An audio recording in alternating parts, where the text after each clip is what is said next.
What's up? What's up? What's up, everybody? You know what time it is. It's time for another movie. It's time for another review. And today I'll be reviewing the movie A Quiet Place Part 2. So this is a sequel and a continuation of the story of A Quiet Place, where in which it's directed by John Kalansky and also it stars him and also his wife Emily Blunt. The first film I gave it a solid 8. It was outstanding.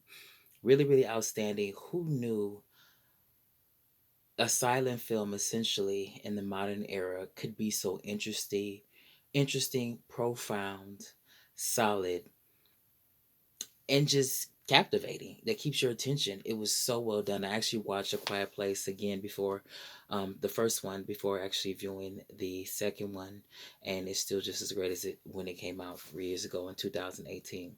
So this is a continuation of the same story. Emily Blunt's character.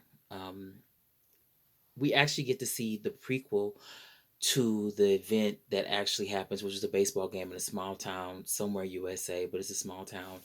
And we see a baseball game. And what I like about this film, particularly the sequel, it was a continuation of the first one, is sound is of essence. It's a treat. It's a delight. It's it's a luxury. It's used so effectively. We get to see perspective.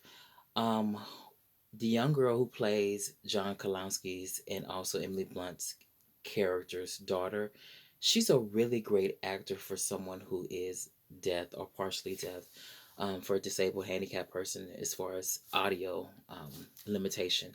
She's a great actor, and what I like I said about this film, it gives you perspective. You get to see and experience the film from her perspective, where it's completely silent and quiet, and then you get to see it, you get to experience it and hear it and see it from a person who actually has normal hearing, normal sight, and everything. And it's very, very effective. It's really great for good storytelling and just watching it as a film. So we get to see the prequel of aliens, of what looks like the aliens are coming to Earth, coming into Earth's atmosphere. It looks like a meteor of some form. That a baseball game, everybody's in open field, it's broad daylight, and everybody's looking down at the sky.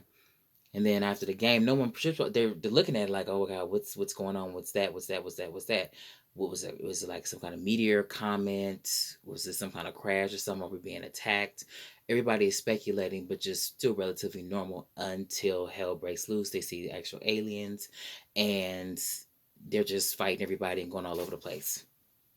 So we see the prequel, and then we go into the sequel, which is a continuation. I kind of don't understand why the family essentially left the actual location. They kind of pretty much could have just cleaned up everything, reset everything, and then just continued on living there. But you have to up the ante. I understand that as a filmmaker and a screenwriter, and you also have to raise the stakes a little bit higher. They leave. They meet some of the characters from the town. We actually get to introduce some of the characters from the town briefly. Some of them get killed. Some of them are still alive, and they actually meet up with these people. Some of the characters have changed for the worse. It was explained that the townspeople are not the same because of this event, understandably so. They become, and we get to see it a little bit, pretty much savage and kind of barbarians. It was kind of mild a little bit. It wasn't all the way aggressive like it could have been fully realized 100%.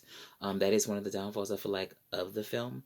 And also, just why did they have to leave this particular location? They could have fixed up everything because they killed off most of the aliens once they figured out how to defeat them. um and that's pretty much the downfall, them leaving the location. And also, um just explain the savagery of the town.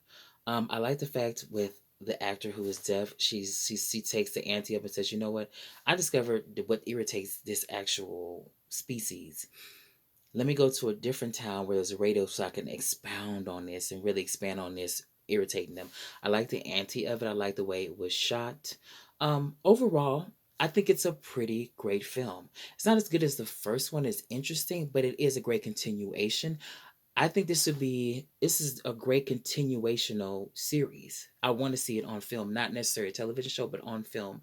There definitely could be a 3 and a 4. We have to explain what exactly are these aliens? Where did they come from? Why are they on Earth? What's their purpose? Why does sound irritate them? They use it to move around, but it irritates them and they're very hostile. But it's also their Achilles heel too, their kryptonite. So I really am looking forward to the sequel, the third one. It's already been greenlit for the third one. John Kalowski is not directing, which I kind of hate because it is his baby. But I'm looking forward to that. Like I said, I could see at least two more of these, or three and a four, to explain these aliens, where they come from, what's their purpose, why they chose Earth, and everything. So I'm looking forward to it. So I give this film a A minus. So please subscribe to my page because I will be uploading one review, at least one review a week.